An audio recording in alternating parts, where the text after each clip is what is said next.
بسم اللہ الرحمن الرحیم۔ اللہ کے پاک نام سے شروع جو بڑا مہربان نہایت رحم کرنے والا ہے۔ خواجہ حسن بصری رحمت اللہ علیہ نے بصرہ میں ایک غلام خریدا۔ وہ غلام ولی اللہ صاحب نسبت تہجد گزار تھا۔ حضرت حسن بصری نے اس سے پوچھا کہ اے غلام تیرا نام کیا ہے؟ اس نے کہا کہ حضور غلاموں کا کوئی نام نہیں ہوتا، مالک جس نام سے چاہے پکارے۔ آپ نے فرمایا اے غلام تجھ کو کیسا لباس پسند ہے؟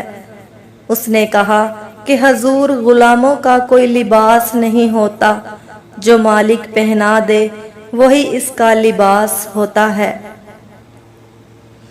پھر انہوں نے پوچھا کہ اے غلام تو کیا کھانا پسند کرتا ہے؟ غلام نے کہا کہ حضور غلاموں کا کوئی کھانا نہیں ہوتا، جو مالک کھلا دے وہی اس کا کھانا ہوتا ہے۔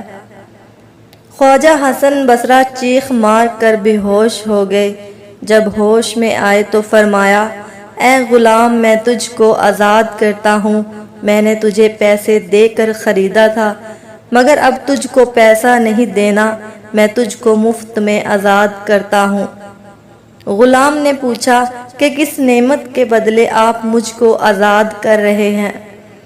آپ نے فرمایا تم نے ہم کو اللہ کی بندگی سکھا دی۔ جزاک اللہ، سبحان اللہ۔